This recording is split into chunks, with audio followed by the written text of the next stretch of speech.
Direi di cominciare questa diretta Facebook, una diretta straordinaria con un ospite straordinario in particolare, perché sarà con noi questa serata a parlarci degli ambienti naturali il noto esploratore, artista audiovisivo e acquariofilo anche, Ivan Mikolji, che tutti quanti noi apprezziamo per le sue opere sul web e per i suoi fantastici libri. Tra cui ultimo questo, che non si vede molto bene perché c'è un problema di condivisione, Species of the Orinoco in the Wild. Bene, allora... Ricordiamo, scusa Andrea, ricordiamo che chi ha voluto 10 e C.I.R ha potuto acquistare in anteprima praticamente quasi e a prezzo vantaggioso. Eccolo qua. Sì. Bene, vedo che diversi di noi hanno già questo libro. Chiedo a tutti quanti di chiudere l'audio e il video. Ivan, you can start your presentation. Thank you very much. Hello, thank you for being here.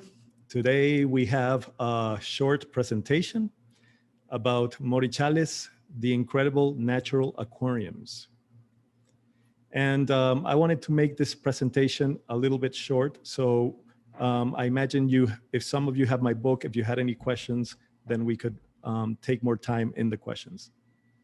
Allora, Ivan questa sera ci presenterà questa sua relazione sui Morichales.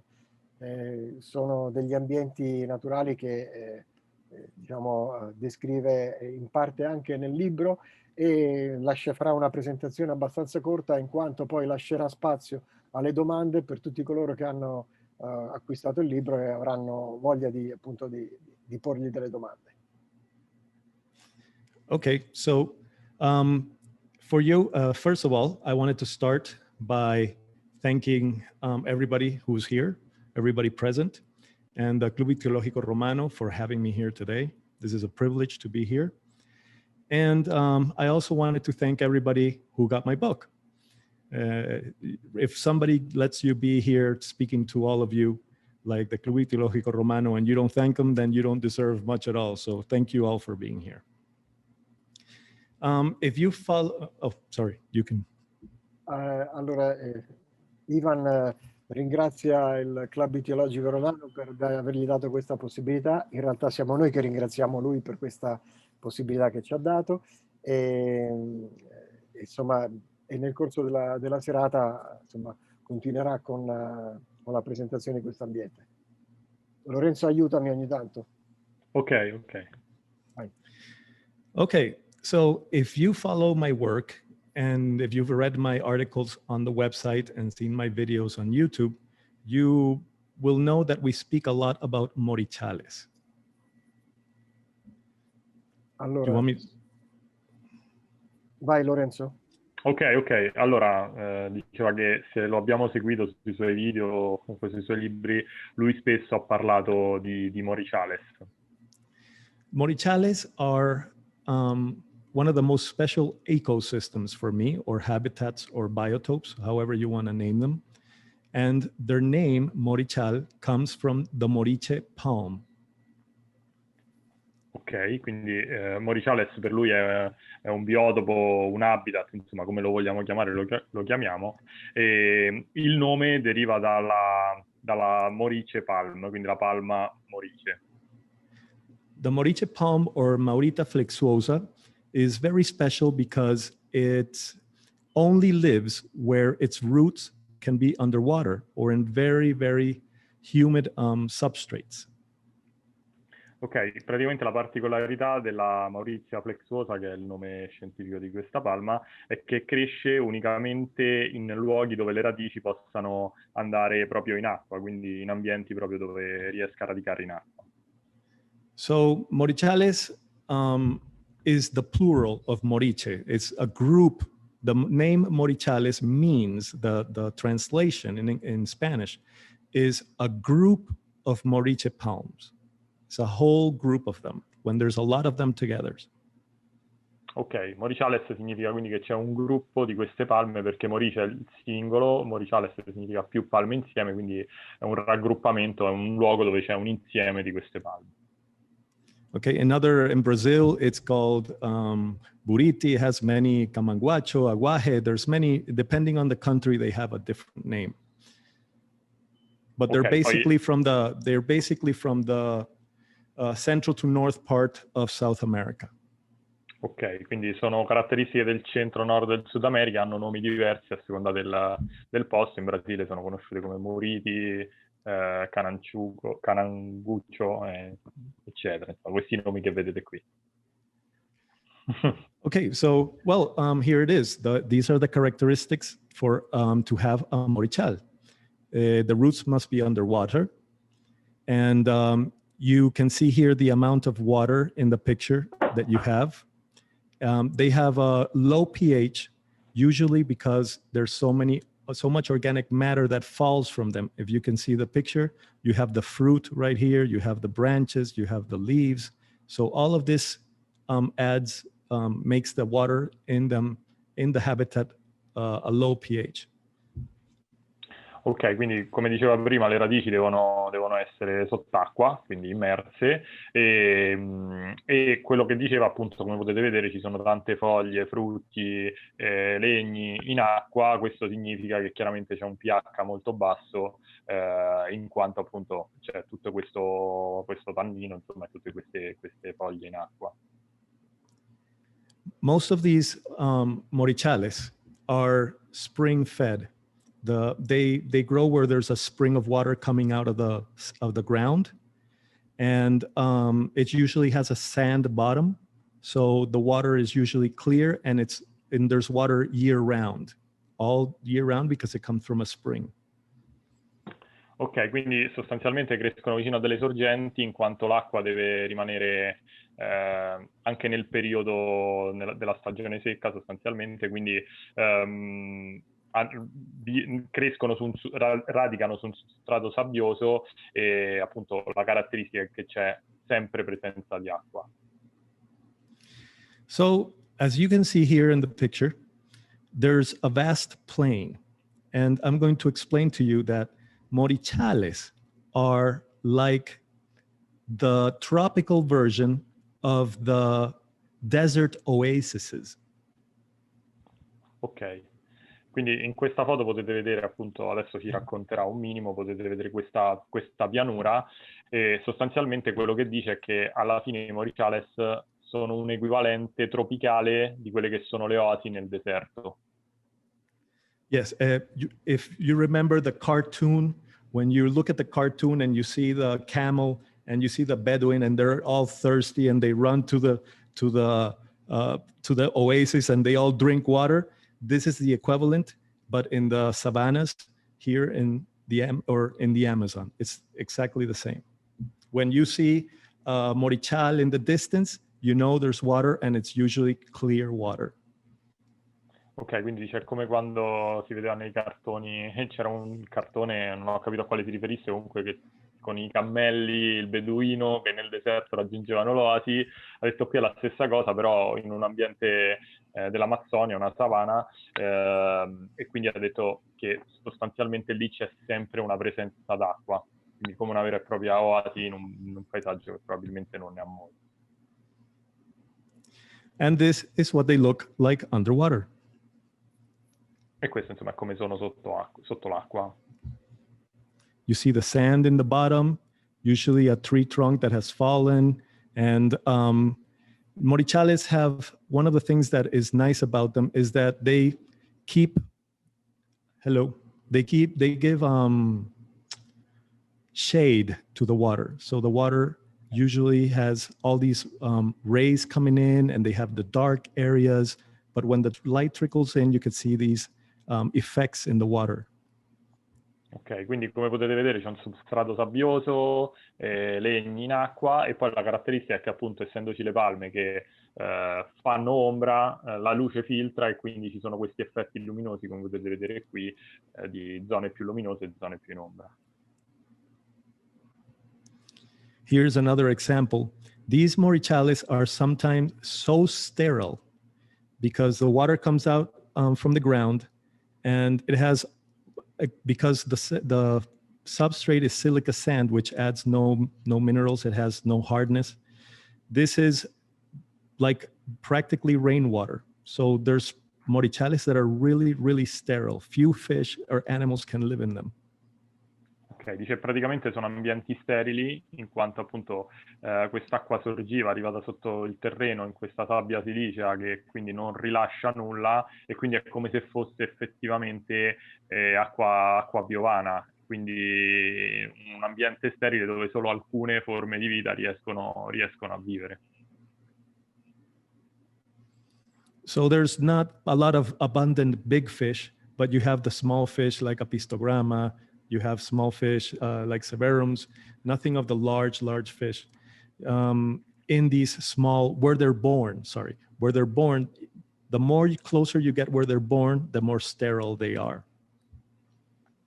Ok, quindi sostanzialmente dice che non ci sono grosse specie di pesci in questi areali, esistono piccole specie pesci, appunto ha citato ad esempio gli apistogramma e gli eros ad esempio, però appunto non c'è una presenza diciamo di specie molto grandi, soprattutto dove c'è la sorgente, dove nasce poi il Morichales. Okay, so because Morichales keep all their water all year round, there's a lot of migratory fish, non-migratory fish that can survive. For example, the plecos, there's a lot of severums and cichlids that are non-migratorial. And when everything dries out around, they still can survive, and some plants also can survive the dry period. Ok, quindi dice che esistono quindi specie non migratorie che quindi riescono a sopravvivere anche nella stagione secca in questi Morichales, quindi in areali stretti e confinati di acqua, quindi chiaramente fossero specie migratorie non potrebbero andarsene da lì, quindi questo dice che le specie non migratorie sono quelle che riescono a vivere in questi areali, come ad esempio i plego, qui ad esempio c'è una farlopera. Now, the moriche palm fruits are eaten by the birds, by people, by the indigenous people, but also by the fish. If you see the freshwater natural aquarium documentary, you're going to see severums that are eating the moriche palm. And there's actually places where there's monkeys eating the moriche palm fruit. And there's fish waiting in the bottom because they know that the monkeys drop the moriche palm fruit. So there's sometimes fish like the silver dollars, mileus, pacu, that are waiting under the trees for the monkeys or for them to fall down. Ok, dice questi che avete visto appunto sono i frutti della palma morice, e sostanzialmente quello che dice è che non solo i mammiferi se ne nutrono, ma anche gli esseri acquatici, come ad esempio qui si vedono i Miloplus, ma anche i Pagu piuttosto che gli Eros, che quindi aspettano che le scimmie sugli alberi si nutrano di questi frutti che poi cadono in acqua, e quindi anche loro ne approfittano e li mangiano. Okay, there's few substrates here in the Guyana Shield where these Morichales, the northern part of the Amazon, which is the Guyana Shield, there's in the Amazonas state in Venezuela, most of the Morichales have a silica sand substrate. Ok, quindi parto dall'ultimo, il substrato è sabbia silicea, che è caratteristica del Guyana Shield, quindi della placca della Guyana, di cui questa zona dell'Amazzonia del Venezuela fa parte, quindi il substrato è di questo tipo, ti dicevo. The other substrates we have is laterite. Laterite is like a fossilized clay with a lot of bauxite and iron ore, which gives it that color. And it's very porous. And that's one of the other substrates you can find. Ok, Andrea, magari qui mi aiuti tu. Questa è laterite. Questa è laterite, che praticamente è un suolo residuale molto ricco in minerale di alluminio, tanto è vero che ha anche della bauxite all'interno ed ha una struttura molto porosa. So here you can see how when you see people that try to reconstruct Amazon biotope aquariums, you sometimes see that they put round rocks in it, like we usually put in the aquariums. But here, there's no round rocks. They don't exist. Ok, quindi dice che sostanzialmente quasi sempre negli acquari si vanno a porre delle rocce stondate, no? Rocce tonde, ma qui non esistono. Qui le rocce sono tutte come quelle che vedete qua in foto, quindi anche spigolose, che non abbiano sofferto quindi dell'erosione, immagino. No, hanno If there is a Sorry, Ivan, just to underline something. È quello che rimane dall'erosione antichissima di quello che era la precedente conformazione rocciosa. Quindi, come ha detto anche Ivan, è quasi come se fosse un'argilla, diciamo, che si è consolidata. È quello che rimane della derosione di migliaia di metri di rocce. Ok. So, if a jaguar is chasing you and he's going to eat you, and you're trying to look for a round rock to throw at it, there isn't any. You're better off finding a stick to hit it, because you won't find a rock. Ok, ho detto che quindi se venite aggrediti da un giaguaro, non andate in giro a cercare, insomma, sassi da tirargli perché non li troverete. Ha detto è meglio munirsi di bastone piuttosto che cercare dei salti. Okay, so here you'll see how all the periphyton and all the algae grows on top of the laterite. Here in the bottom, you can see how it's still where the periphyton, it doesn't have any, you still see the color. And it's so porous, it resembles the live rock that we use in the saltwater aquariums. Ok, quindi dice che sostanzialmente c'è una crescita sia algale che credo di spugne, se ho ben capito, che quindi ricorda molto quello che è un substrato marino. Perifite, parlava di perifite. Ok, perifite, ok. And but they're all filled with holes, and the cichlids, not only cichlids, but also anostomus and other fish that are territorial, that only live in one spot, they will live near a hole in these laterite, just like demersal fish in the ocean. Ok, quindi queste rocce presentano molti fori, molti buchi, dove piccole specie di ciclidi, ma anche parlava ad esempio degli anostomus, quindi anche quei lunghi caracidi che riescono a infilarsi in questi cunicoli, vivono appunto nella prossimità di questi buchi proprio per andarsi a riparare, un po' come fanno i pesci delle barriere coralline nel mare. Okay, they don't only serve as a home, but also they hide in them, and then when a tetra passes, they come out and eat it. So it also serves them as a camouflage, their house also helps them eat. It's like a refugee, which helps them eat. But it's really, it resembles really, these laterite outcrops resemble a lot a coral reef. They remind me a lot of a coral reef. Ok, quindi dice che ricordando un reef corallino, quindi una barriera corallina, questi buchi qui non vengono utilizzati unicamente per nascondersi, ma anche magari dai piccoli predatori, come ad esempio qui la grenicicla, per nascondersi e prendere degli agguati a possibili prede. E gli ricorda molto un reef corallino. Esatto. Exactamente. Well, so when the incredible thing, I'm talking to you about the silicon sand because the substrate which you get if you have laterite, silica sand, or other substrates, it influences the color of the water. And usually if you have silica sand or laterite, the water is either crystal clear or it has a blue tinge to it. Ok, quindi lui ha parlato appunto della laterite e del substrato siliceo perché questo influenza anche il colore dell'acqua, che di solito è o cristallina, e quindi totalmente trasparente, o con tendenza verso il blu. Okay, the other substrate we have is kaolinite clay.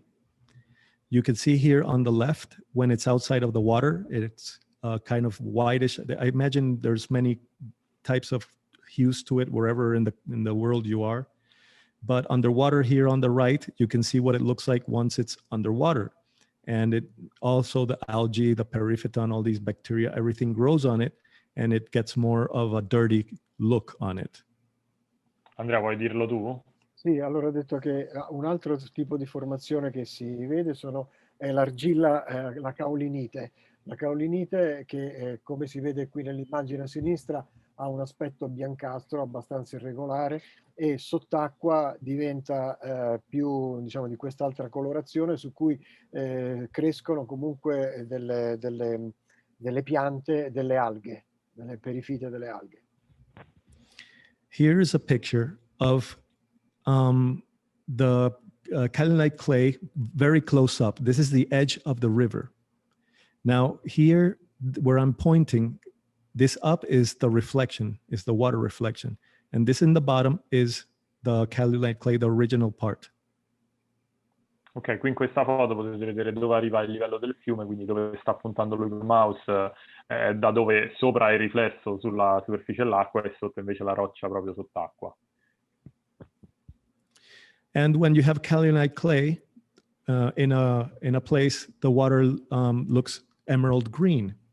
Now, I'm not an expert, I'm not a geologist, I'm not a chemist, but I think it's probably the small, how do you say this? The colloids, very diluted small particles of these substrates that reflect the water, because from the outside, they don't look gray, they don't look green or blue. It's when you get underwater. So it's probably the suspended colloids of kaolinite or silica colloids that give them this, or absorb this, the other colors and let you see this. Ok, allora dice che in presenza di caolinite l'acqua appare, come vedete in foto, più verdastra e se ho capito bene non è una cosa che si percepisce da fuori dall'acqua, è una cosa che si vede in acqua ed è dovuto, se ho capito bene Andrea, ai colloidi, giusto? Le sospensioni colloidali, sì. Ok, che sono? Magari spieghiamo. Sono una forma di aggregazione di questi minerali, non è una forma, è una forma idratata. Sono delle particelle con una dimensione intermedia fra quelle del soluto, molto il sale, e quelle invece più grandi che riflettono la luce totalmente. Scusate, nota del redazionale. No, appunto, così spieghiamo anche. Okay. Thank you. Sorry, Ivan. There is a Michael Salter who is attending on Facebook, and at he asked if there is any suggestion for using laterite in our biotopes. You can suggest to use laterite in our biotopes? Yes, I have an aquarium right now with laterite, and laterite is one of the best substrates for plants to grow on, believe it or not.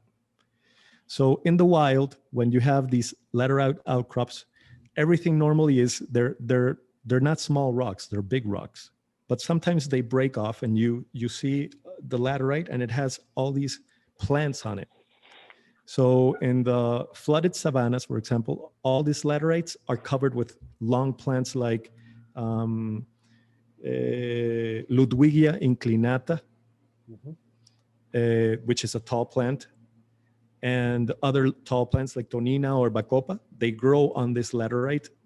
And but in the Amazon, where you don't have these plants present, then they only grow periphyton on them. But it's a great, it's great. It doesn't alter your pH. Oh. You want to translate or we keep on? Okay. Lorenzo, vuoi tradurre tu o lo traduco io? Allora sì, praticamente la domanda era se in acquari biotopi si possono inserire si può inserire la laterite, no? Come roccia, e lui diceva che assolutamente sì, anzi lui la utilizza, è un ottimo substrato anche per la crescita delle piante, nello specifico citava la Ludwigia che riesce a crescere bene su anche quella come pianta su questo tipo di roccia. Sì, poi diceva che un'altra caratteristica che non altera il pH alla periferia. Giusto. Ok. E diceva che poi tra l'altro nelle pianure amazzoniche, detto, dove magari ci sono delle rocce, però in mezzo ci sono delle formazioni di laterite, lì si vedono queste piante che crescono in maniera notevole. It looks like a fossilized clay. Sì. Sì, è come sembra un'argilla fossile. Okay, so now the aquatic plants that grow on these Morichales. Now, we have the Orinoco River. It crosses towards the east, right where the border with Venezuela and Colombia, where it goes through Colombia and Venezuela. It makes a sharp turn in the conjunction with the Meta River. And the plants north of that are completely different than the plants south of that. Ok, quindi adesso parlerà delle piante acquatiche. Diceva che appunto c'è il rio Orinoco che ad est praticamente fa possiamo dire, da confine, cioè passa attraverso Colombia e Venezuela. E nella sua congiunzione con il rio Meta diceva che a nord di questa congiunzione c'è una tipologia di piante acquatiche, a sud ce n'è un'altra. Quindi proprio tipologie differenti. The aquatic plants that we can identify, there's a lot of plants that we cannot identify. I'm not a plant expert, but usually to identify a plant, you need to see the flower. And normally, sometimes we go in the dry season and the rainy season, but if you don't see them flowered, it's really hard to identify them. So these are some, for example, you can say that. Ok, ha detto che lui non è un esperto di piante, quindi ce ne sono alcune che è riuscito ad identificare, ma tante altre non sono state identificate. Questo perché uno dei metodi per identificare le piante è quello di vedere il fiore. Il problema è che non sempre appunto è possibile vedere il fiore, quindi se non riescono a vederlo né nella stagione delle piogge né magari in quella secca, ci può essere qualche difficoltà nell'identificarlo. Qui ad esempio c'era un esempio di una che sono riuscito ad identificare. Ludwigia sedoides is one of those plants that can be found north and south, where the Orinoco meets the Meta, and underwater, when it grows very deep, it looks like roses coming up. Ok, quindi questa è Ludwigia sedoides, che è una delle piante che cresce sia a nord che a sud della congiunzione tra l'Orinoco e il Meta, e praticamente diceva che mi sono perso un pezzo, Andrea, scusa, l'ho dimenticato. Ha detto che al di sotto di una certa profondità assomiglia a una rosa. Ah, ok, sì, For 2 meters. 2 meters. Okay. When it's more than 2 meters, they look like roses coming up. When the water is deeper than 2 or 3 meters. Ok. Dice quando supera la profondità di 2-3 metri sembra una rosa. Sorry, Ivan. Another plant that is very common in the south is the Eucaryon melanocephalum. There's a lot of Eucaryon, but again, if you don't see the flower outside, if you don't see the color of the flower, it's very difficult to know which species you're dealing with. Probably they could be even new species. Ok, quindi qui vediamo Eucaryon melanocephalum, che è appunto una pianta che cresce, ma come potete vedere appunto è verde, non presenta la parte floreale, quindi potrebbe anche essere una nuova specie, quindi è complicata da identificare. And there are plants that every time we go, they never flower. I don't even know if they have a flower or not. I don't know how the plants work, but this one is one of them. It is everywhere south of the Meta in all the Amazon state in Venezuela, and we don't know what it is. It looks like a grass. It grows, but it's not Eleucharis. It's another kind of plant, but we've never found it flowered, not even in the rainy season or in the dry season. Ok, poi c'è questa pianta che è presente praticamente ovunque sui fondali, ma che non riescono ad identificare, sembra una sorta di erba, possiamo dire, no?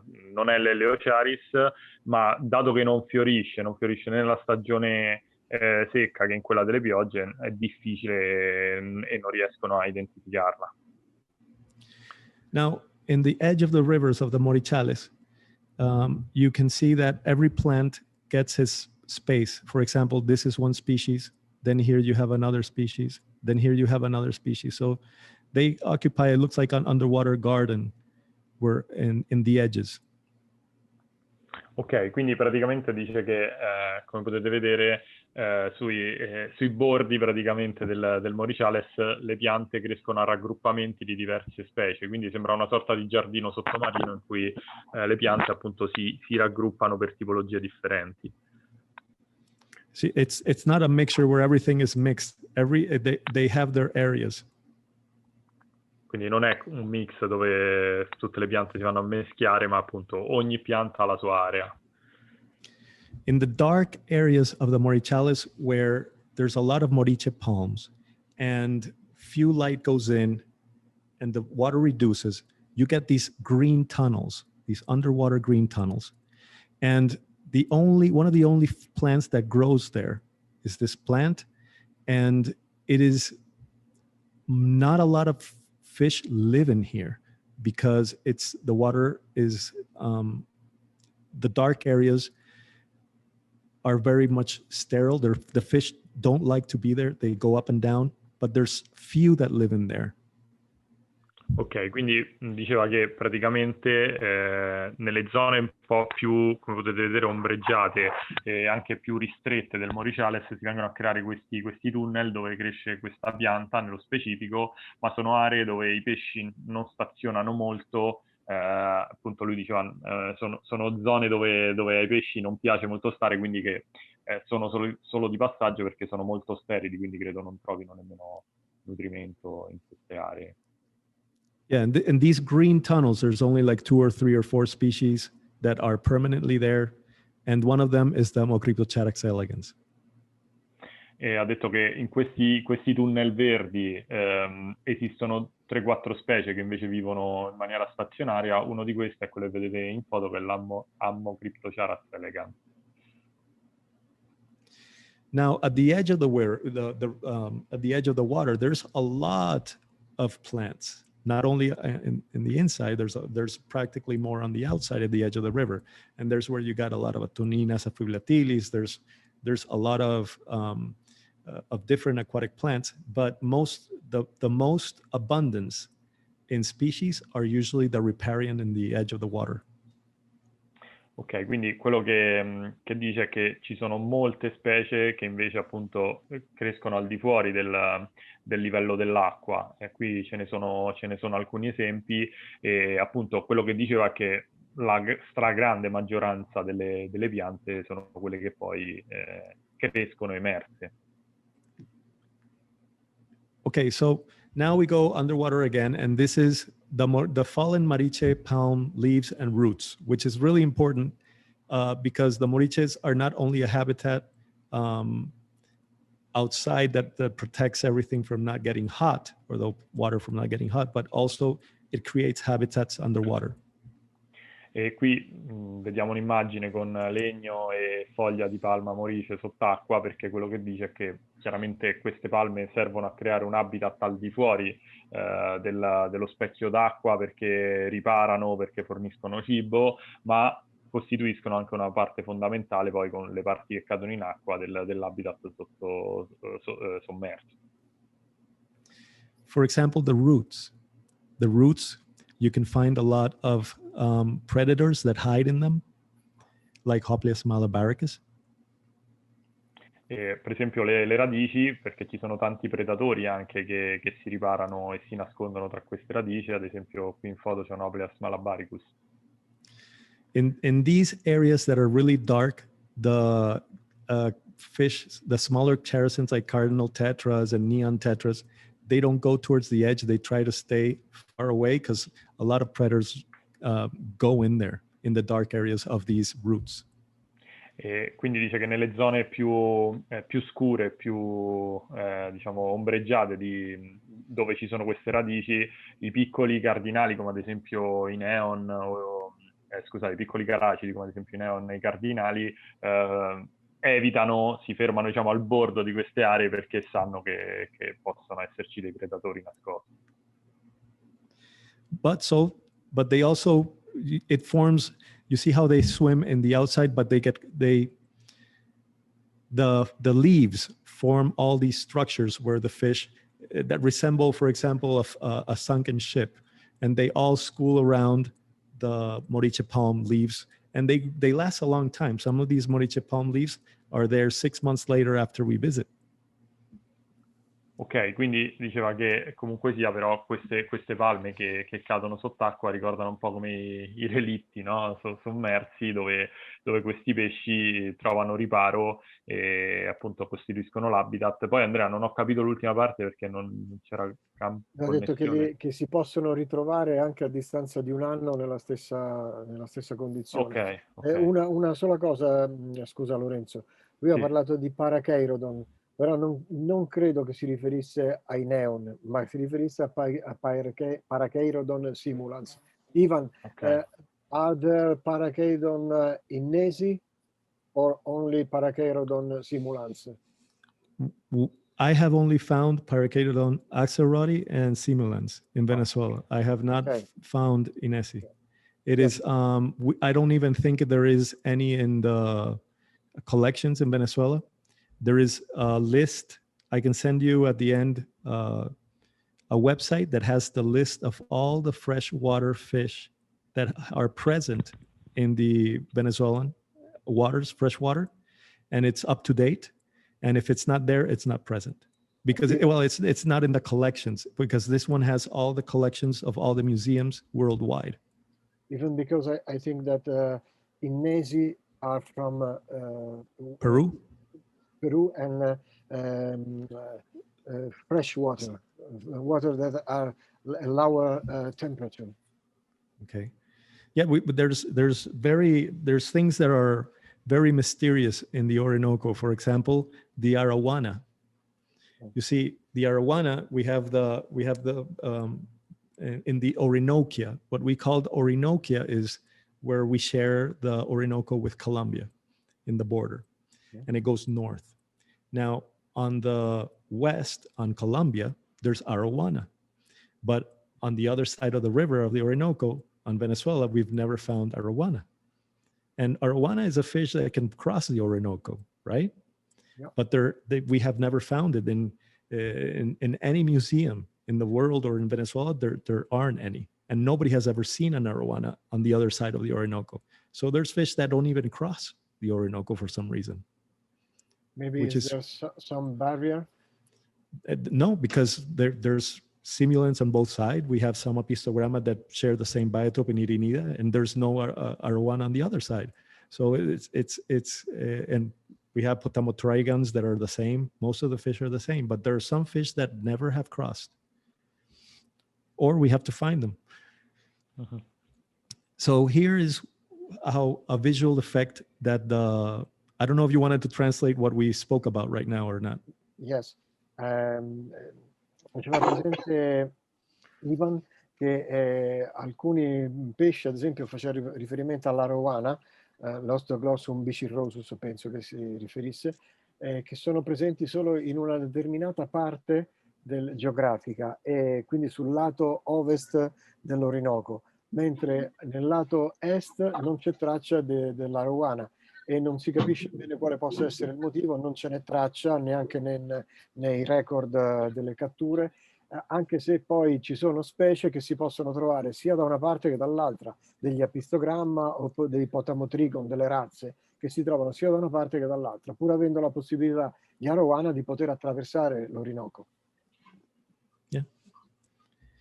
Okay, this is the visual effect that you see in the top is the reflection, the bottom is the moriche palm, and this is when they just hang and they go in the water. This is a place where a lot of the top dwelling fish spend their time, like Mesonauta, the flag, Mesonauta insignis or egregius. They all spend their time in the leaves that are on the edge, not on the water, but just on the water surface. You got all the pencil fishes, all those fishes that swim in the hatchet fish, all those fishes that are in the border, that's where they spend their time. Ok, qui potete vedere l'effetto che fa quando le palme, appunto le foglie delle palme ripiegano in acqua, quindi lì vedete il bordo, la parte sott'acqua e la riflessione sopra, e questo è l'habitat tipico di alcuni pesci, come ad esempio diceva il mesonauta, come gli insignis o gli agriagius, piuttosto che i pencilfish, quindi i nannostomus o i pesci accetta, che vivono comunque vicino alla superficie dell'acqua e quindi utilizzano diciamo queste foglie che finiscono in acqua come rifugio e come zone nell'intorno del quale vivere. Here's another picture. You see the sand in the bottom? Okay, un'altra foto e sul fondo si vede la sabbia. And well, the fish in the Morichales, well, Morichales are the home of so many of our favorite fish that we keep. And we have Microgeophagos ramirezi. E quindi diceva, i Morichales sono l'habitat di tanti pesci conosciuti che amiamo e che conosciamo, come ad esempio il Microgeophagus ramirezi. We have the Potamotrigon, like the Motoro. Now, the Motoro stingrays, they spend their time in the areas of the Morichales that have a lot of leaf litter. They don't spend it in the sandy areas. In the sandy areas, another species lives.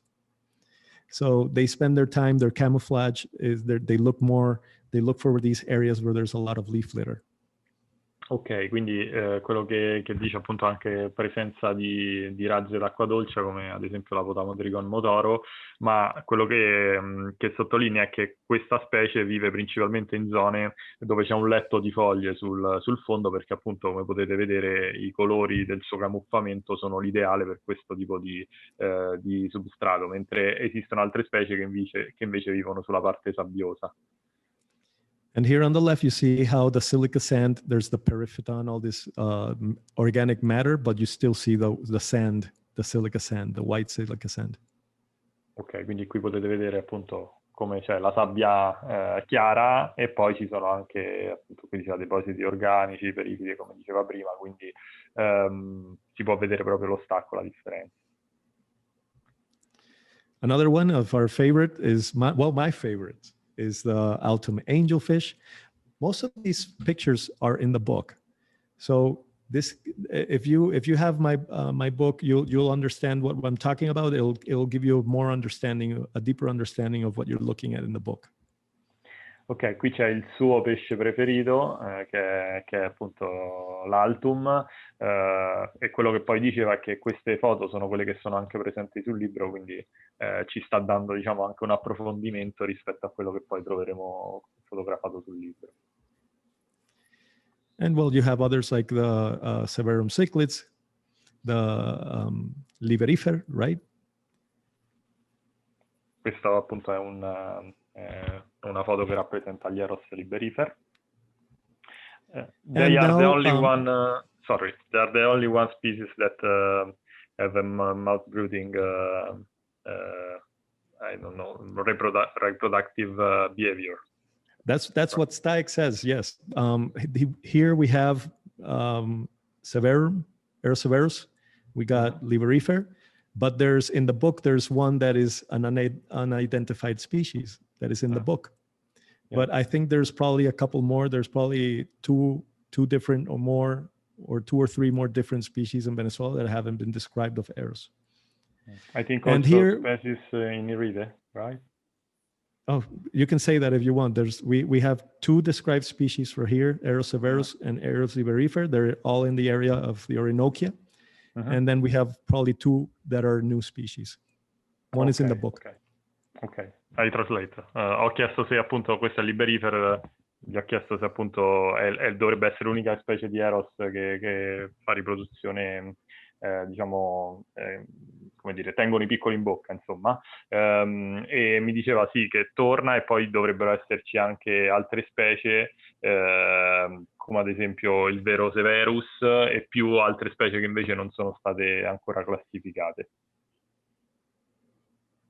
Ok. Well, because of my internet bandwidth, I can't present a video that I wanted to present. I wanted to put a lot of videos, but with my bandwidth, it's almost impossible. So I want to I don't know if Andrea or who's going to present this photo essay. This is a very short photo essay of Morichales. Ok, dice che dato che ha problemi di banda di internet vorrebbe mandare molti video, ma non può, quindi chiede appunto, credo Andrea, lo manderai tu, no? Il Sì, video. mando io, Okay. eccolo qui. Con queste foto. Solo un secondo che parto.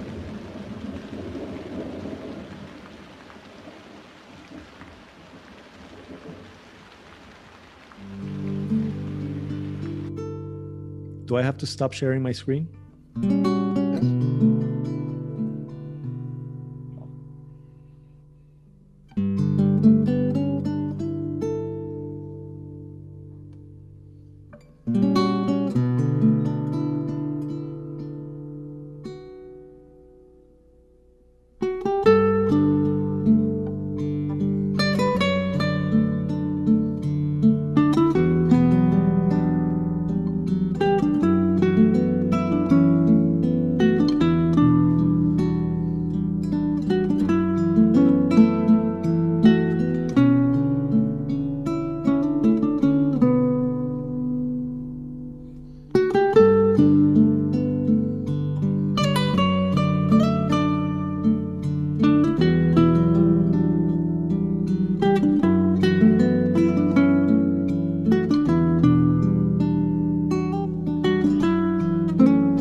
Well, thank you, Ivan. You can. No, thank you. Thank you all for being here. No, you're a special explorer, man. There are a lot of special comment on your video. There is a comment that's real cool video with the synchro and on guitar and the movement of the video. Is Enea Parimbelli who is underlying this. And there are also other comments. One of Maurizio Vendramini. Maurizio Vendramini is a very important Italian aquarist fond. He say tell Ivan that his video are the top of the top of the top about tropical fish and on Amazon, and it is much better than Hollywood movies. Thank you very much. Dico velocemente, traduco per I nostri amici che the videos I'm going to have to show to you in person when I go to Italy. Oh, I want to see in direct. Yes, we are waiting for you next year I hope next spring or summer, for an event here in Rome. You will be our guest here in Rome, and we are waiting for you. Stavo dicendo velocemente che alcuni di noi hanno fatto dei commenti particolari sul video di Ivan, in particolare Enea Parimbelli, che dice che è una figata questo video perché c'è anche il sincro con la chitarra e i movimenti del video, e Maurizio Vendramini che dice ad Ivan che i suoi video sono il top dei top dei top sull'ittiofauno tropicale amazzonica in particolare, detto molto meglio che Hollywood. Please, Ivan. Well, if you have any questions, I don't know if we have time. I don't know. Yes, we have time. There is another question from Michael Salter, who is following. Hi, Michael. Michael is a friend of mine. He asked to you, Ivan, if there are a lot of shrimp, crabs, or other crustaceans in this Morichales. There's a lot of shrimps, and most of them are nocturnal. There's only a few that are diurnal, and there's a lot of crabs. And but there's a lot of shrimps. All in south of the Meta River, most are under 10 centimeters long. So they're not like the microbiome carcinogens that you find in the coast. They're the smaller type. I have a lot of images.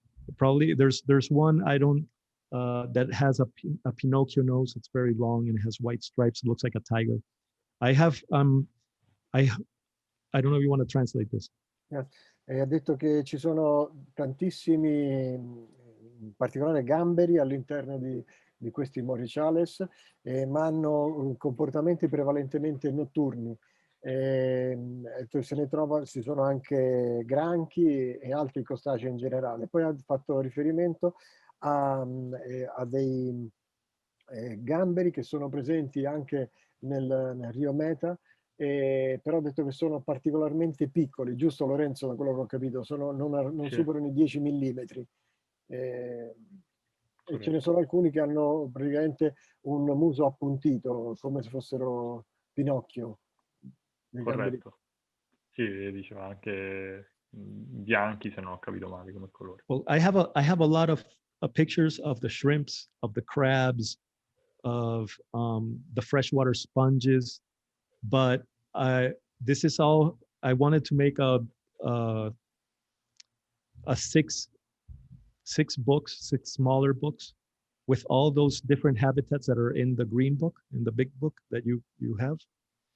So I wanted to go into each habitat, showing what is in each habitat specifically. But they're going to be probably smaller books. Ok, dice che praticamente appunto ci sono tante specie di granchi, di gamberi, e lui avrebbe adesso l'idea, dopo aver fatto questo libro più grande, di fare altri 6 piccoli libri che trattino 6 diverse tipologie di habitat, dove appunto andrà a mostrare, elencare un po' tutte le specie che abitano in quell'habitat. Because the aquatic habitats don't start in the bottom. The highest aquatic habitats are in the trees, because you have all these bromeliads, you have all these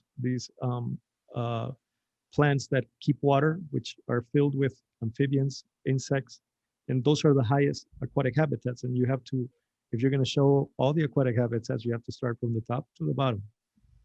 Ok, quindi parlerà anche di ciò che c'è al di fuori dell'acqua, perché poi quello che dice lui è che l'habitat in acqua si compone anche di quello che c'è fuori, quindi le piante, gli insetti, gli anfibi che vivono fuori e che influenzano anche la vita sott'acqua. Quindi questi libri copriranno, da quello che ho capito, entrambe le, diciamo, sia sotto che sopra l'acqua.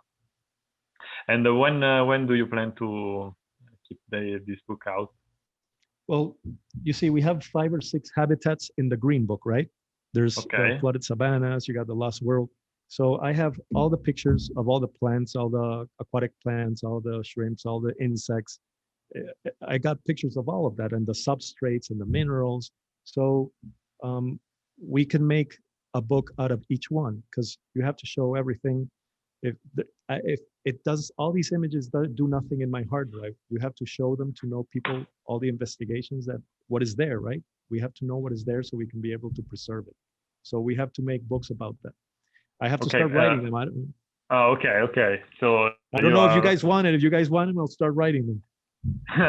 Ok, no, gli ho chiesto quando pianificava di far uscire eventualmente questi altri libri. Dice qui ci sono già presenti gli habitat, però appunto ha tante altre foto di tutti questi animali che quindi vorrebbe poi andare a mettere poi appunto in dei piccoli libri separati, e mi ha detto che ancora deve iniziare a scriverli, quindi ha detto se li vogliamo lui comincia a scriverli. We want that book. And there is Luca Collini that reminds you that you have to sign our copies of the book. In person. Okay. Yeah, it costs more than the book to bring it here to Venezuela. So imagine bringing it here, then sending it back. It's like 4 times the book. I have to go. It's better if I go. I have to go. It's overdue. I need a visit to Europe and to visit everybody. When do you plan to come here in Europe? Well, with this situation, we don't know. Once it clears out, we let's plan it. Let's go. Maybe we will be with a small group of Club Ittiologico Romano in South America, and in Venezuela too, I hope. Okay, yeah. And to visit you. Well, yeah, come. I'll show you some secret places. Oh, it would be magic, real magic experience. Dicevo, se qualcuno vuole fare una domanda a Ivan, possiamo anche manifestarci in video direttamente, così ci facciamo vedere e gli rivolgiamo qualche domanda. Andrea, intanto magari leggo l'altra che ha mandato sempre Luca all'inizio, Luca Collini. Sì, grazie.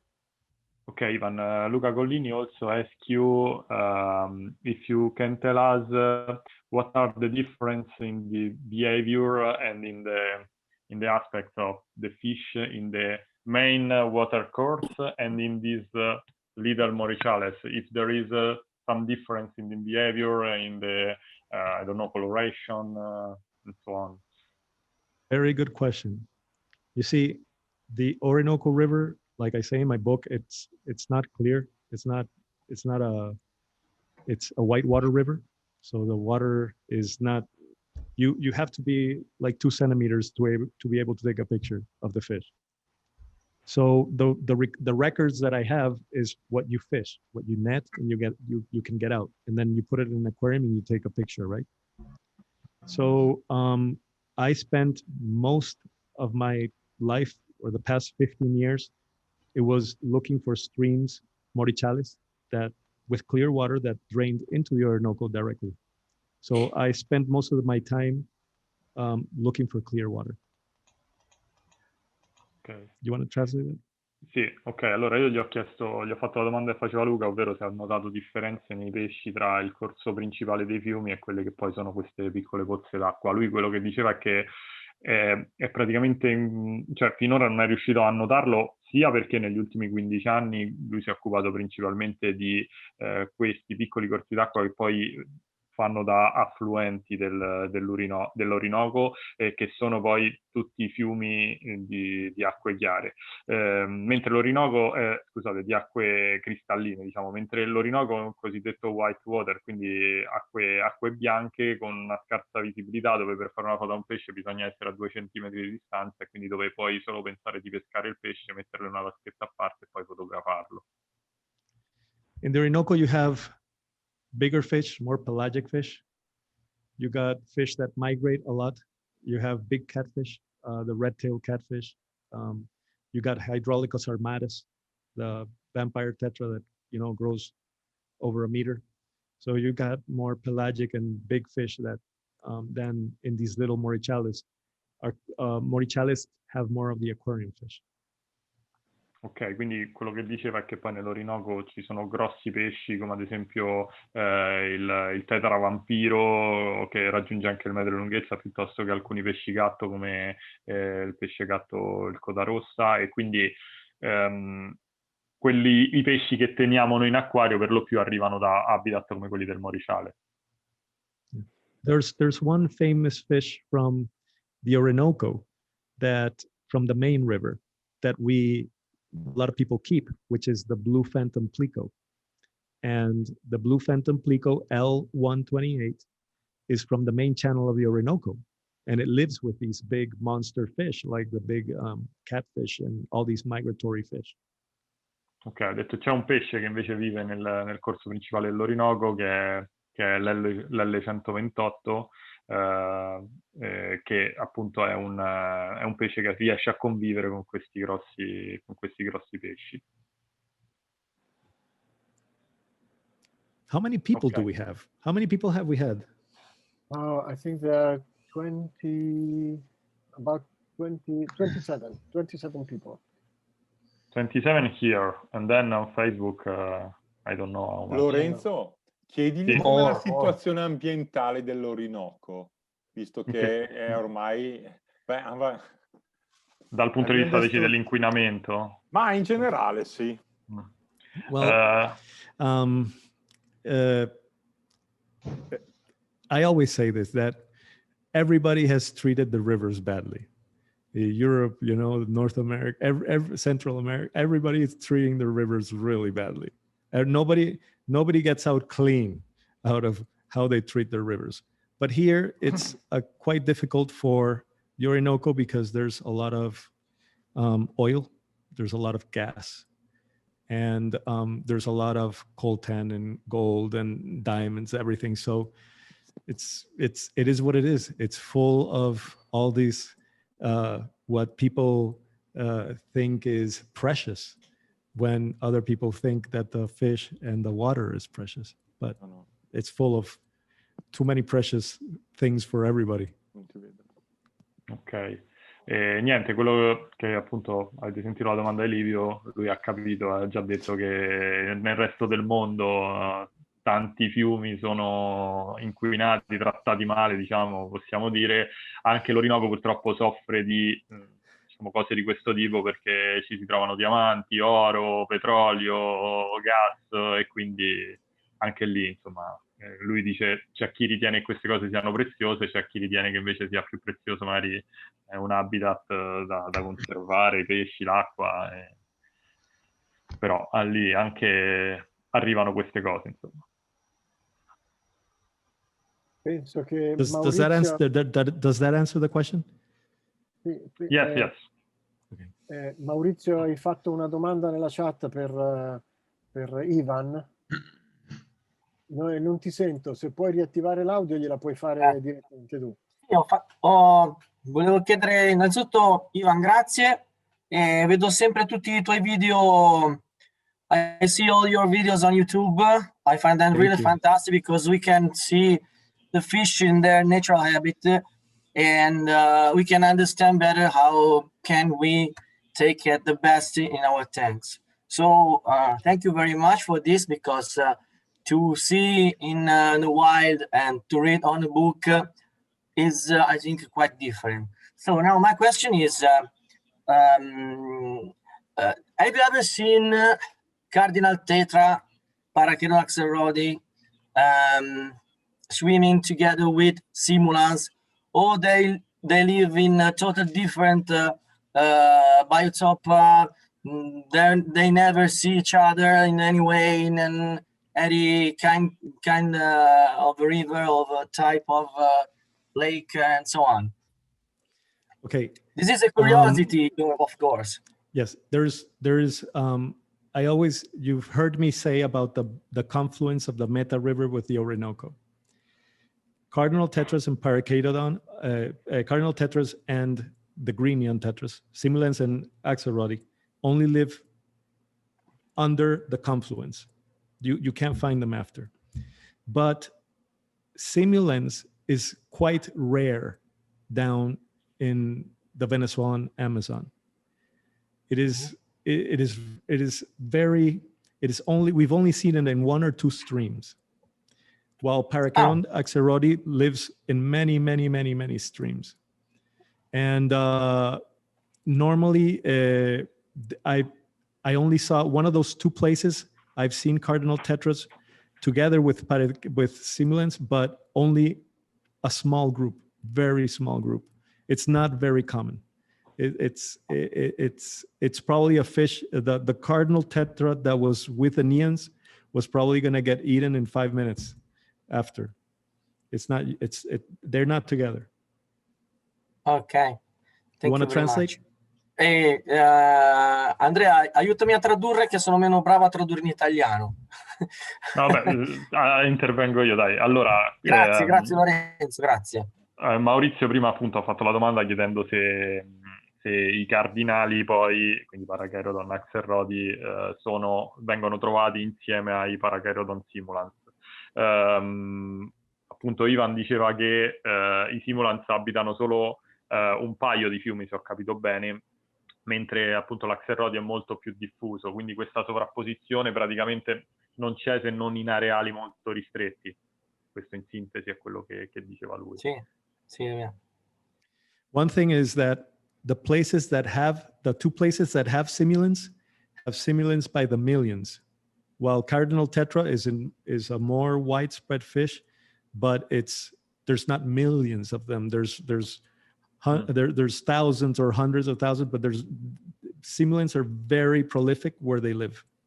Ok, quello che dice inoltre è che appunto i simulants vivono solo in queste due zone ristrette, ma lì se ne trovano milioni di esemplari, quindi sono molto prolifici nell'habitat dove vivono, mentre gli Axelrodi sono più diffusi, ma formano branchi di migliaia magari, ma non arrivano veramente a milioni di esemplari. I can only imagine what a spectacular thing is to see a million of simulants together. Yeah. Ivan, but where simulants live, are there specific water parameter that we cannot find in other places, or it's only a chat by chance that there is? Do we have time to tell you a story? Yeah, of course. Yes. Okay. Yes, of yes. course. Okay. You know, we have a joke. When someone new comes on an expedition, I usually go by myself, but when there's somebody new and they come and we have a group and when a person comes new, we assign them to take the water parameters. Okay. We give them usually it's the aquarium Hana or Hagen or whatever it is with the drops, pH, GH, KH, that's it. And temperature. That's what they take. I don't know if you want to start translating. Ok, ha detto che quando vanno, lui di solito va da solo, no? In queste spedizioni, però quando va con altre persone, c'è qualcuno che ha la prima spedizione, i novelli, diciamo, vengono affidati alla misura dei parametri dell'acqua. Solitamente loro misurano, se ho capito bene, temperatura, pH, GH, DH, e non ho capito pure se la conducibilità. No, conducibilità no. No, ok. So we get this new person and we give them a pencil and and we give them a notebook and we tell them it's really serious, and wherever we stop, that person has to take the parameters and write them down with the date and the time, and you know we are all laughing inside. Ok, adesso e quindi poi ogni volta che si fermano costringono questa persona a prendere i parametri dell'acqua, e quindi con data, orari, insomma tutti i dettagli, però loro nel frattempo diciamo se la ridono dentro, nel senso che glielo fanno apposta, poi possiamo dire, no? So we get to the first place, a Morichales, and you know we tell them, listen, the first thing you have to do is go, and the person goes, you know, and he you know, he reads, you tell him you have to read the instructions really well. You have to put 5 millimeters, clean it, put the water and put the 2 drops, and then you compare it with the table. And we're all looking at the person, and the person is, you know, reading and doing the thing. And he starts looking confused at the beginning. And he does it again, and he looks confused, and he does it again. Go. Ok, diceva quindi praticamente arrivati poi al Morichales gli hanno detto di fare la misurazione, quindi gli hanno detto leggi bene tutte le istruzioni, prendi la provetta, lavala, metti dentro l'acqua, metti le gocce, mescola, confronta, eccetera, e quindi diceva che però questa persona vedeva che rimaneva confusa e ripeteva più volte la misurazione rimanendo sempre confusa, no? The person goes, listen, Here it says that after 2 drops, it has to turn orange. But I add 1 drop and it turns red. And I put 2 drops and it turns almost black. Ok, ha detto, e quindi dice qui c'è scritto che se metto 2 gocce dovrebbe diventare arancione. Ho detto, ma io ne ho messa una e è diventata rossa, ne ho messe 2 e è diventato nero. So the same with the GH and the KH. You have to add 2 drop or 1 drop or 2 drops, and then every drop is 20. And it has to turn blue until it turns blue. And they add 1 drop and it turns blue and then transparent. He adds another and he adds 20 and it doesn't change. It's always transparent. Ok, poi ha detto per esempio anche col KH che bisognerebbe variare, no, sul blu, e quindi diceva che già alla prima goccia, però ogni goccia vale appunto diceva 20 gradi, però ha detto ogni volta che ne metteva una, cioè alla prima goccia già diventava blu e alla seconda diventava trasparente e poi continuava a mettere gocce e rimaneva sempre trasparente. There's nothing in that water. E praticamente dice che non c'è niente in quell'acqua. It's rainwater with this rainwater, and the silica sand is glass. It's like rainwater and glass. Ok, quindi ha detto praticamente esatto. But we tell the person, listen, you have to do it every time, you know, we stop because it can change, you know, and then they do it the next day and the next day and in different places. After the second day, they say, well, I'm not going to do it anymore because everything is the same. E quindi quello che dice che in tutti i posti è uguale, quindi dopo un po' di volte la persona ripete le misurazioni si rende conto che è così dappertutto. Ok. Interessante. Allora, That's in the Morichales. In the Morichales, the caolinite clay, the laterite, the silica sand, I think they're inert. They don't add anything to the water. It's like water on glass, I guess. Ok, quindi dice che vale lo stesso anche sia per il Morichales che appunto per le aree che hanno sia la laterite che la caolite che diceva prima, e quindi è come se fosse appunto acqua nel vetro.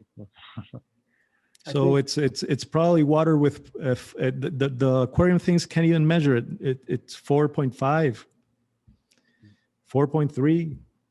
You mean pH? pH, yeah. Ok, ha detto quindi It's potrebbe very low. essere 4,5 più o meno il pH, molto basso. are there also Dicrossus filamentosus in Morichales? Dicrossus filamentosus, you got Dicrossus, with the one on the top, Dicrossus, senile moment. Bimaculatus. Bimaculatus. No, Bimaculatus, No, no, it's in the Bimaculatus book. It's in the book. Gladicauda. Gladicauda, yeah.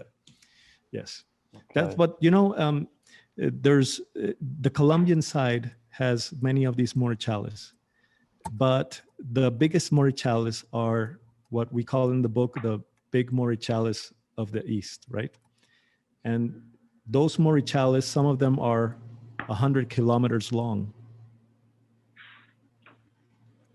Ok, quindi dicevo appunto che ci sono i Morichales che sono lunghi anche migliaia di chilometri, soprattutto nella parte verso la Colombia. Yeah, the ones on the east near the delta of Venezuela, they're very big Morichales. Those are the biggest Morichales. And they have many endemic species, as you can see in the book too. Ok, invece diceva verso il delta dell'Orinoco, quindi più a est, ci sono appunto anche lì dei Morichales enormi con delle specie endemiche. Bellissimo. The Morichal Largo River, I think, is 200 kilometers long or something, 150. It's very long. Ok, quindi diceva appunto alcuni sono veramente molto, molto lunghi, migliaia di chilometri, anche 2000 chilometri. And Ivan, listen, how many species of apistogramma usually in an area, in one water body?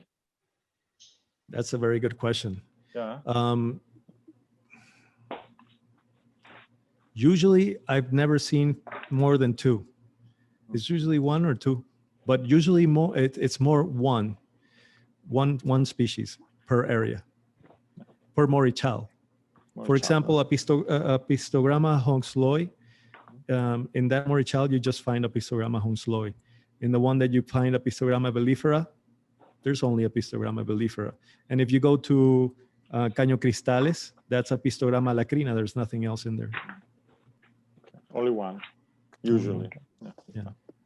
Okay. Now, when two Morichales meet and it gets deeper, that's another thing. But once they are so deep and their water start getting dirty near the Orinoco, I don't go in because I can't photograph or video. Okay, thanks. Ok.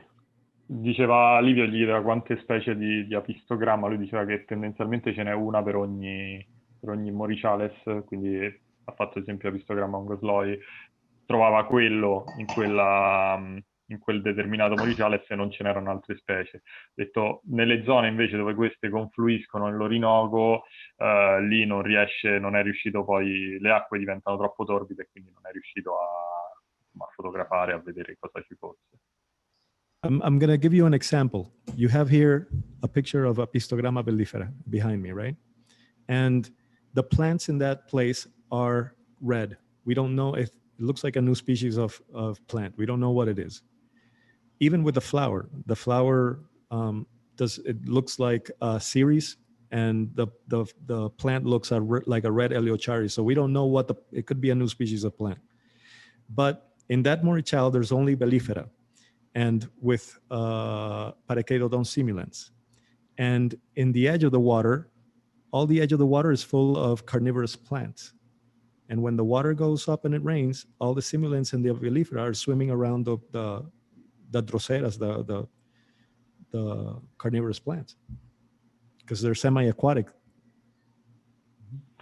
Diceva un esempio è quello che vedete nella foto dietro, che è Apistogramma mellifera, che vive in un Morichales particolare dove c'è la caratteristica di essere presente questa pianta rossa che ha sia, diciamo, la pianta che il fiore rosso, che probabilmente devono ancora identificare, e qui vivono insieme a questi apistogramma anche i Parachaetodon simulans, e quello che diceva è che subito sopra la superficie dell'acqua ci sono diverse specie di piante carnivore, e quando poi appunto c'è la stagione delle piogge, che quindi il livello si alza, queste piante, capita di vedere, appunto diceva, i simulans che nuotano intorno proprio a queste piante carnivore, in mezzo a queste piante carnivore. Bellissimo. Maurizio, volevi fare l'altra domanda a Ivan? Sì, l'ho messa anche in chat. Volevo chiedere, volevo fare una domanda a Ivan un po' particolare. Se nelle sue esplorazioni, nei luoghi che ha visitato, nella sua carriera, eccetera, se ha rilevato delle specie alloctone e nel caso quali, cioè io per esempio so che da una ricerca è emerso che nel basso Rio Negro hanno ritrovato dei brachidani e dei tricogaster. Non so se lui ha mai avuto modo di imbattersi in specie non endemiche, ma invece immesse, scappate o cose di questo genere. Non so se ha capito la domanda, magari se poi la traduco. Grazie Lorenzo, grazie. I have not seen I imagine this is about the introduced species. Yes. Okay, if you ever seen them. Okay, I've seen introduced species, but they are not from the aquarium trade. Okay, they have come from the government that wants to put one species into for people to fish, like tilapia, okay. or you know, they put tilapia, or they put here the government in the 60s loved to put cichla, the peacock bass. They like to put it everywhere. Okay. So they introduced it. Yes, peacock bass. So they introduced it everywhere. There's another one which is the worst, which is called Caquetia krausi. Okay, Caquetaia. The cichlid. And that eats everything, and they put it everywhere. So, but not of the aquarium trade. It comes from Colombia, I think. It comes from the Lake of Maracaibo basin. Maracaibo, okay. But now it's everywhere. Ok. Niente, diceva che praticamente gli è capitato di vedere specie non, insomma, specie alloctone, ma non portate dagli hobbisti, diciamo, quindi non pesci d'acquario magari rilasciati, ma, esatto, ma introdotti proprio volontariamente dal governo per permettere alle persone di pescarli, come ad esempio le tilapia, le cicla, e anche parlava della cacchetaia krausi, che insomma, è un ciclide predatore che quindi ha fatto parecchi danni. Ha fatto dei It disastri. used to be Petenia krausi. Now it's Cacchetia krausi. Ah, ok. That's the worst. Okay. Can I ask you some question, Ivan? Go ahead. Okay. I have Parachaerodon axelrodi in my tank. I have a big group of 30 that are 1 year old. Some weeks ago, I introduced the other 20, but they are small. And I see in my tank that they form two different groups, the smaller one and the bigger one. Did you ever notice it in the wild, or I think it can be a behavior in the aquarium? Listen, in the wild, it works different than in the aquarium. Okay. Totally different. You see, in the aquarium, they're by size, depending on the period. Because here we don't have seasons. Here we have a dry period and we have a rainy period, right? Mm-hmm. Now, the fluvial times do not match periods. For example, when the river is high, the Orinoco goes high, it's not because it's raining in Venezuela, it's raining way down south. So the fluvial time of the river is not the same as it doesn't sometimes match with the periods of the outside of the environment, right? Okay. But in the wild, when you get Parachaerodon axelrodi, at the end of the dry season, they're jumbo, they're big, right? But when you come in the rainy season, there's no big ones. They died, they disappear. Okay. I don't know where they go. They're always, depending on the time of the year, it depends the size they are. You can't find small with the big ones. I've never seen it. They're always the same size, all of them. And if you come at the beginning of the rainy season, they're small, and if you come at the end of the dry season, they're big. So that's why probably in the aquarium they stay separated. They don't. They're like, what is this? We don't recognize. What is this? Ok. Allora gli ho chiesto una cosa particolare che ho notato nel mio acquario. Ho una cinquantina di cardinali, una vasca 1,5 metri, e dicevo che ho un gruppo di circa 30 che hanno 1 anno di età e altri che ho preso qualche settimana fa che invece sono più piccoli. Ho notato che formano 2 gruppi distinti. Gli ho chiesto se anche in natura aveste mai notato questa cosa e mi ha detto che lì chiaramente è totalmente diverso, perché bisogna tener conto dell'avvicendarsi delle stagioni, che lì sono solo 2 sostanzialmente, quella secca e quella delle piogge. Quello che dice lui è che prima di tutto quella delle piogge non corrisponde con l'effettiva presenza di piogge in Venezuela, perché quando si ha la piena, diciamo, in Venezuela è perché ha piovuto magari un po' di tempo prima più a sud e quindi arriva la piena poi del fiume.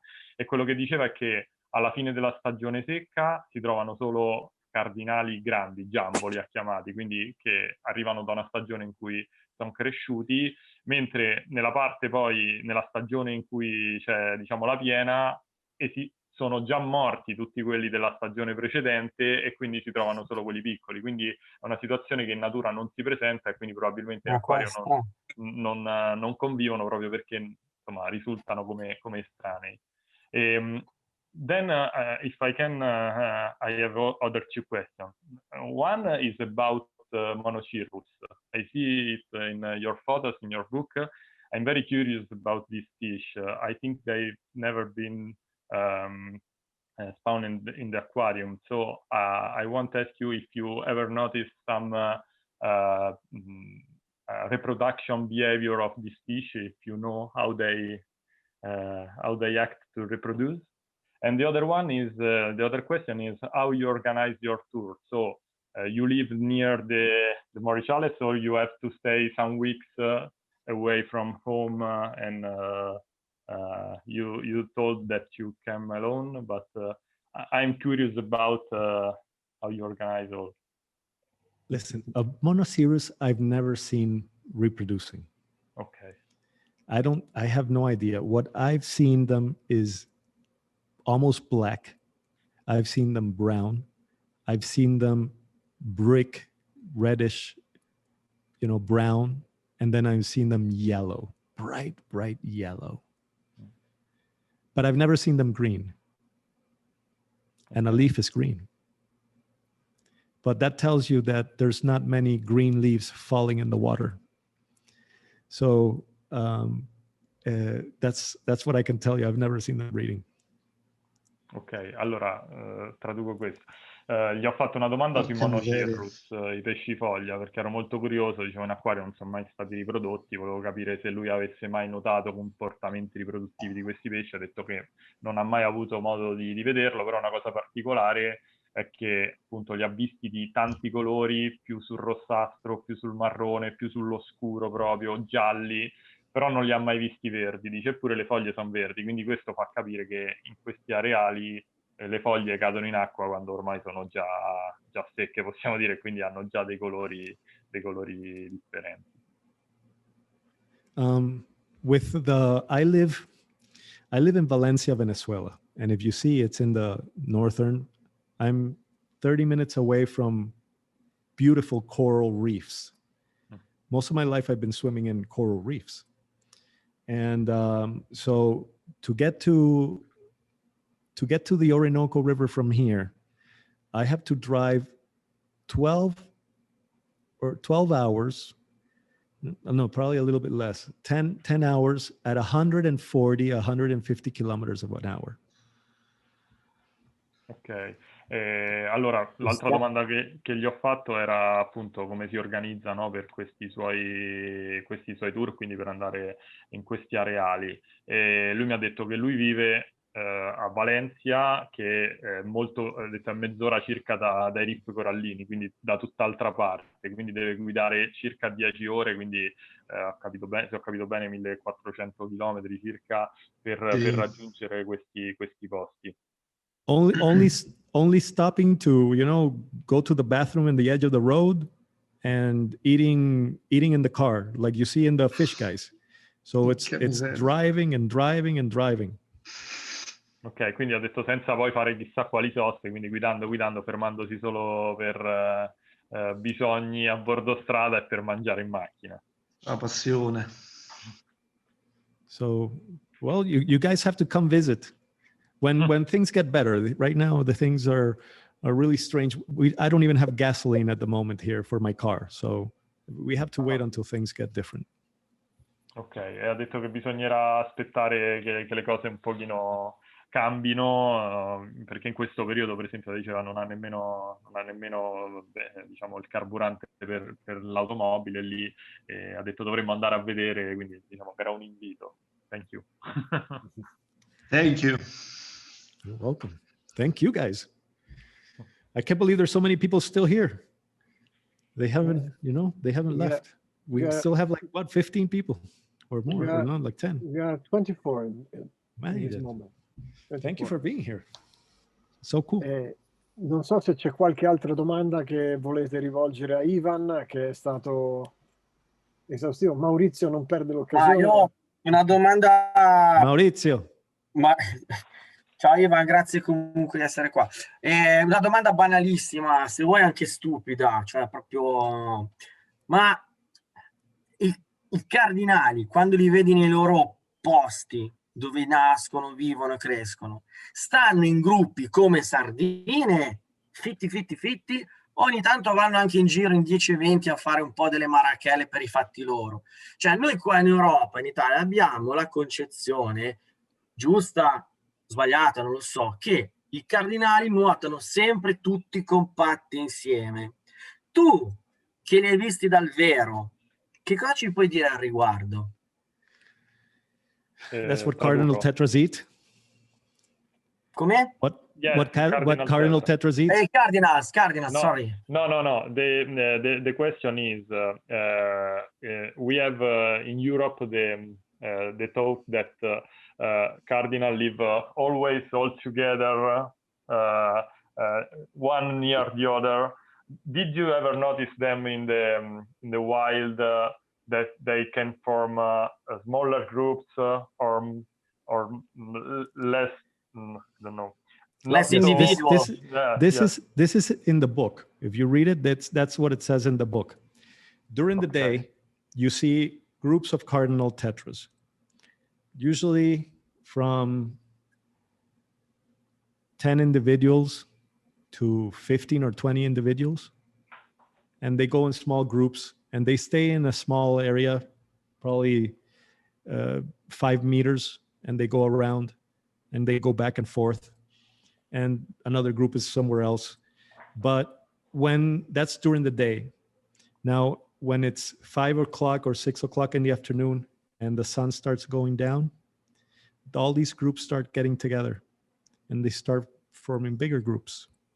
And then they go to the edge of the water, to the plants or the edge, or where where there's stakes, or where they can hand behind a branch, and they all stay together. That's how I've seen it. To protect them, it's a form to. And then they protection. spend the night more close together, and then during the day they form smaller groups. But cardinal tetras, it's I don't know if you want to translate. Ok, I'll keep on. Ok, appunto, alla domanda di Maurizio ha risposto che durante il giorno si formano diversi gruppi che appunto si dislogano, no? Magari lungo il corso d'acqua, mentre quando poi si avvicina il tramonto tendono a riformare di nuovo gruppi molto più fitti e numerosi come forma di protezione. Do you think even that is a defensive behavior? To stay all together in the night so they can feel approaching a predator? Yeah, and they get close to the edge of the river and to the riverbank, and that's where they stay. They don't swim around. They stay in one area. They stop going around. They stay there, and then the next day they go. It is for protection, but these fish also have a type of hibernation. I forget the word right now. It's like avestate. They when the dry period comes and the water levels go down and the water gets really hot, all these fish, all these small apistogramma and small Parachaetodon, they get into a hibernating mode where they don't move much, and they get darker. And that's how they spend the 1 or 2 months where it's the driest part. They don't move much, and then when the rain comes, then they go. But during that period of avestation, I don't remember if that's the correct word. They go sparse. They look like a blanket. They don't move, and they get apart from each other, and they cover the whole ground of the Morichales. Andrea, vuoi tradurre tu o traduco io?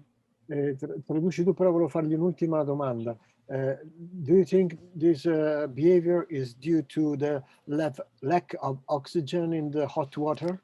Yes, it's like a hibernation, but it's the heat, but it's the opposite. Instead of cold, it's the heat, and it's the lack of food and everything. It's the dry period, where the water is probably 34. They have that. That's what I've observed. They don't move around at all. They just go. They separate from each other, and they just cover the whole floor. Ok, allora Andrea appunto gli ha fatto una domanda per capire se appunto queste aggregazioni di cui parlava prima servissero per proteggerli appunto dai predatori, giusto Andrea, no? Era quella la domanda. E lui ha risposto di sì, e poi ha anche detto che ci sono dei periodi dell'anno dove la temperatura sale molto, si abbassa, quindi la stagione secca si abbassa molto il livello dell'acqua, e c'è una sorta di letargo al contrario. Di solito gli animali vanno in letargo per il freddo, in questo caso per il caldo, e quindi diceva che probabilmente, appunto, Andrea gli chiedeva se ci sono anche bassi livelli di ossigeno nell'acqua, quindi diceva sia per quello che per il caldo i pesci tendono come ad ibernarsi, e quindi ha detto che è solito vedere in questo periodo i cardinali che diventano più scuri di colore, ma parlava anche di apistogramma, e tendono a distribuirsi sul fondo anche se poi comunque il livello è basso, sul fondo di questi corsi d'acqua, rimanendo in una sorta di stato di ibernazione. Never heard about it. The reverse hibernation. Precious information.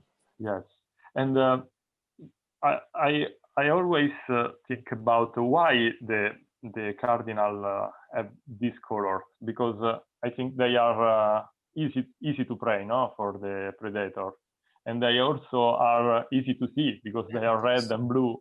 And Bella domanda. why do you think they have these colors? I think in a natural environment, it is not convenient for the fish to have that color. No? Bella domanda. Bella domanda. Listen, many people have asked me that, and I don't know. The only thing I can tell you is that from the outside, you can't see a Parachaetodon axelrodi. It's impossible to see it from the outside. The only way that you can see a simulans or a simulans is easier to see is when they go like this. But if you'll never see it, you can cross a stream full of cardinal tetras, you won't see them. But it's impossible because they're beige. They're the same color as the silica sand on the top, as the caluolite clay. They're the same color. Fantastic. But there are a lot of birds that can prey them. There's birds that can play them. Okay, so probably there are more predators outside the water than inside. Yeah. Okay. I don't know if you want to translate that or not needed. Ok. Sì, allora gli ho chiesto, insomma, è una cosa che mi sono sempre chiesto, con questi colori così sgargianti, rosso e blu, in teoria i cardinali sono anche facili da predare, si fanno notare ancora di più dai predatori. Quello che lui diceva è che gliel'hanno chiesto in tanti, lui non ha una risposta, ma sicuramente una cosa che ha notato è che da fuori l'acqua è impossibile vederli. Ha detto il simulant è già più facile, il cardinale è praticamente impossibile da vedere dall'esterno, tranne se appunto fa vedere un po' il colore rosso girandosi sul fianco. Quindi probabilmente quello che gli ho chiesto è che se ci sono, visto che ha detto che ci sono molti uccelli acquatici in quelle zone, probabilmente il rischio di predazione è più elevato dall'esterno piuttosto che dall'interno dello specchio d'acqua. Do the test. If you have Parachaetodon axelrodi in your aquarium, try to look at it from the top. It's really hard to see. I have only 20 centimeters from one tank and the other, so I have no space for my hand. I will try. Okay. It's not a tank, it's a glass.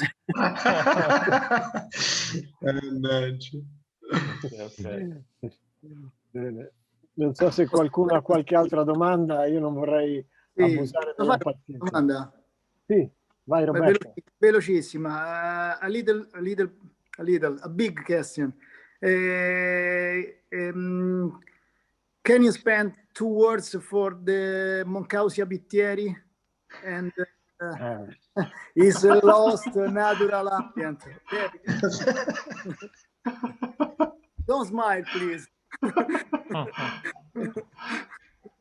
You want me to talk to you about the environment of the Moncausia bittieri? Yeah. Yes. What words. The 2 words about it? About it. It is refreshing. The Moncausia bittieri, it's a fish that is not going to be here very long. Sadly, it is very, very, very threatened. So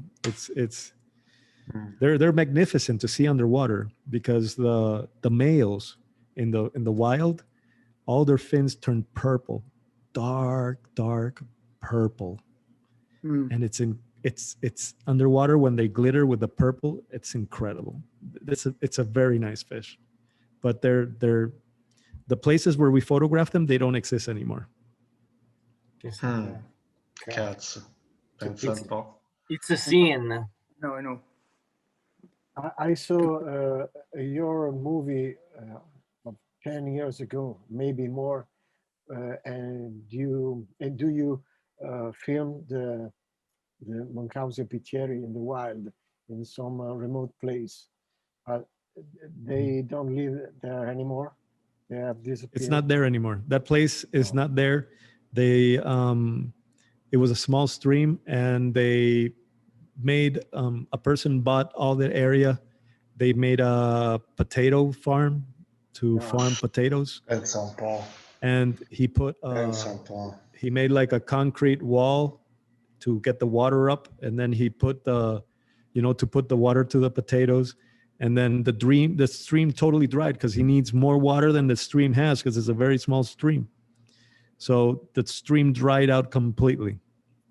It's dry. I think, Ivan, just a few words, because I know that we share the same thought about it. And I found it on your webpage. You cannot preserve something that you don't know exists. This is very important. We have to know what exists in nature, because this is the only chance for nature to last for more generation, for future generation. I think. Bravo, bravo. Lorenzo, vuoi tradurre tu?